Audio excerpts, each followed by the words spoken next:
Solve the differential equation d square y by dx square plus dy by dx plus y equals e raised to x into cos x. When we have capital D equals d by dx, we have the given differential equation rewritten as capital D square plus capital D plus 1 acting on y equals e raised to x into cos x. We have auxiliary equation will be m square plus m plus 1 equals 0, whose roots will be m equals minus 1 by 2 plus minus I times root of 3 by 2. We have imaginary roots obtained for the auxiliary equation, hence complementary function will be e raised to alpha x multiplied to c1 cos beta x plus c2 sin beta x. We have alpha will be the real part of the root of auxiliary equation and beta will be the imaginary part. Here alpha equals minus 1 by 2 and beta equals root 3 by 2. Now we have to evaluate particular integral. We have pi equals 1 by f of t acting on the RHS.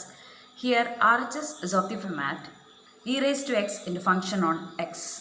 Therefore, we will take e raised to x outside the operation of f of t and f of t will be transformed to a new operator 1 by f of d plus a, where a is the coefficient of x in the expression of e raised to x. We have in the expression of e raised to x, coefficient of x equals 1. Therefore, capital D will be replaced by capital D plus 1.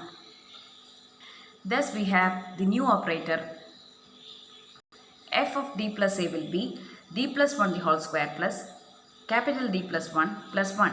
We have just replaced capital D in the expression of f of d using capital D plus 1. Thus, we have 1 by d plus 1 the whole square plus d plus 1 plus 1 will act on the input x cos x. There is another rule to evaluate pi when the RHS is of the format x multiplied to a function v, which is another function on independent variable x itself. That is, when we have RHS of the form x sin x or x cos x etc., we will treat this sin x or cos x, which are functions on x itself, as v. Then we have 1 by f of t acting on x multiplied to function v equals x multiplied to 1 by f of t acting on v plus derivative of 1 by f of t acting on v. Now our pi is of the form e raised to x multiplied to 1 by d square plus 3d plus 3 acting on x cos x.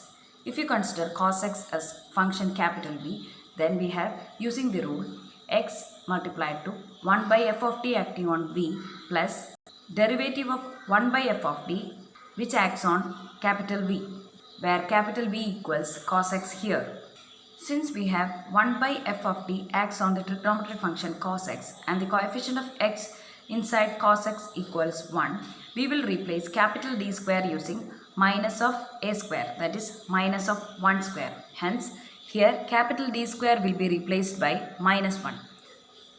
Thus, we obtain the denominator as 2 plus 3d. In order to obtain the denominator of the format a square minus v square, we will multiply numerator and denominator using 2 minus 3d, so that denominator becomes 2 square minus 3d the whole square and we have numerator becoming 2 minus 3d. Again, in the denominator, capital D square will be replaced using negative of 1 square. That is, 9 gets multiplied to negative 1, so that denominator becomes 4 plus 9, which equals 30. We have 2 minus 3d when acted on cos x will give us 2 times cos x plus negative 3 times derivative of cos x. We have derivative of cos x equals negative sin x. Therefore, the numerator becomes 2 cos x plus 3 sin x. Now let us discuss the working of the second term. We will have to take the derivative of 1 by f of t with respect to capital D. We will consider 1 by f of t as 1 by x. We have derivative of 1 by x equals negative 1 by x square. Similarly, derivative of 1 by d square plus 3d plus 3 with respect to capital D will be negative 1 by d square plus 3d plus 3 the whole square, and in the numerator we have to write the derivative of capital D square plus 3d plus 3 with respect to capital D. We have derivative of capital D square plus 3d plus 3 equals 2d plus 3 and it appears in the numerator. Now this is the new operator which acts on cos x. In the denominator we have d square plus 3d plus 3 the whole square, which can be expanded using the formula of a plus b the whole square. Consider a equals d square and b equals 3d plus 3d. Then we have capital D square plus 3d plus 3 the whole square equals capital D square the whole square plus 3d plus 3 the whole square plus 2 times capital D square multiplied to 3d plus 3.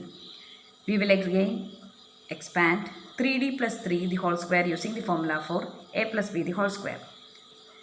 We can make the simplification capital D square getting replaced by negative of a square, where a is the coefficient of x which appears inside the cosine function.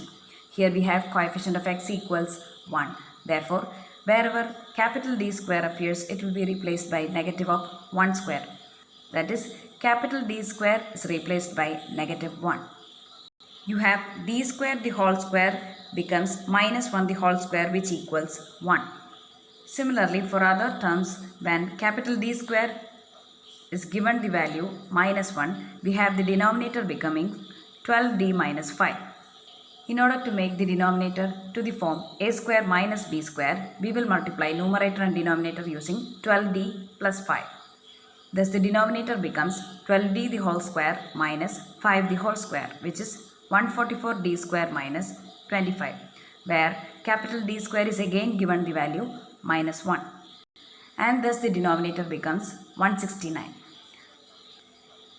In the numerator, first we will consider 12d plus 5 acting on cos x, that is 12 times derivative of cos x plus 5 times cos x, the answer of which will act as input to the operator 2d plus 3. Thus we obtain this expression as the numerator. We will have the final general solution will be sum of pi and cf, where this expression is our pi and cf was e raised to minus x by 2 multiplied to c1 cos root 3 by 2x plus c2 sin root 3 by 2x.